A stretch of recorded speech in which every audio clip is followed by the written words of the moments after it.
Hello everyone, my name is Grace. Today I'm going talking about cognitive development of children and their abilities. Let's pay attention to our surroundings. There must be a lot of children, right? Such as younger siblings, nieces, neighbors, and others. They're so cute, right? They can be creative and say things we didn't expect. That's because of the cognitive development behind the ideas they have. So, let's learn together. Cognitive development is realized by theory by Jean Piaget's theory, which states that a person learns through sensory activities such as touch, smell, hearing, and sight, and motor activity. And now, let's talk about children cognitive development or the pre-operational stage. For children, the early stages of cognitive development that they're going through the pre-operational or POP stages that occur at 2 until 7 years old. Okay, the ability of the children in the pre-operational stage. They're able to understand symbolically.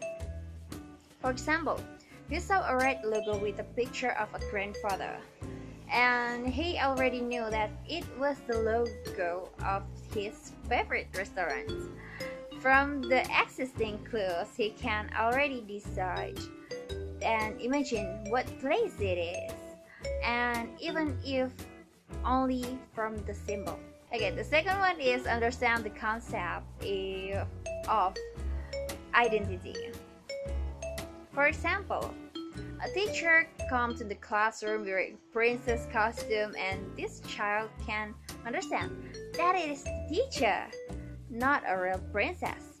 So she understands the identity of the teacher in the princess costume. Understand cause and effects.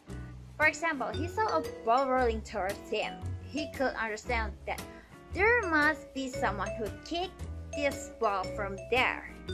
Able to classify, able to distinguish between large and small objects, which are gross and subtle. And then they're able to understand quantity. He understands how many pencils are on his desk, on his friend's desk, how many pencils he has, and he can understand the quantity. He is empathized. He could feel the sadness of his friends because the toy was broken or fell. He was able to cheer up. He understands the concept of thinking, theory of mind. Children are able to create concepts such as, I want to eat this snack, I just put it in my bag. He is able to understand how to think, aware of his own mind. The child's disability in pre-operational states. Okay, they're not able to decenter or centrations. Children only focus on one aspect. For example, your siblings have a large flat container, while other siblings have a smaller container like bowl. The younger siblings think that I have more containers than their siblings, even though the amount of water is in each container is the same, but only the containers are different, but they can't tell the difference. They can only focus on based on the size of the container used. Irreversibility. They do not understand that if the water in the container is moved to the other place, for example, water becomes ice and ice becomes water, which cannot be repeated. Focus in states rather than transformations.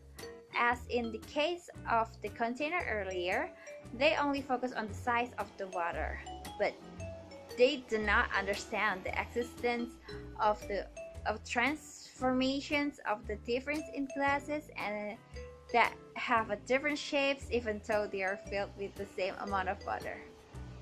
Transductive reasoning. Making causal decisions that sometimes don't make sense. Egocentrism. They just feel that other people can understand what they are feel or what they are see. Such as when opening a book, he opens the book only to face it himself. But he assumes that other people can see and read as he does. This animism. Consider an inanimate object is alive, has a life, like dolls, tree, and other objects. And maybe children's maybe saying like, "Bye tree, I'll go home first, okay? Bye bye." And the last one is inability to distinguish appearance from reality. For example, a child holds a soap, but he thinks the soap is a stone because it looks like stone, and he thinks that a crystal mat is a stone. He only judges by appearance alone. So in conclusions, everything needs a process. It needs stages and it needs a stimulus too. So if there are any children around us who often ask questions about everything, we need to be patient because we need children to process to learn. Okay, I think that's all from me. Thank you so much for watching and see you.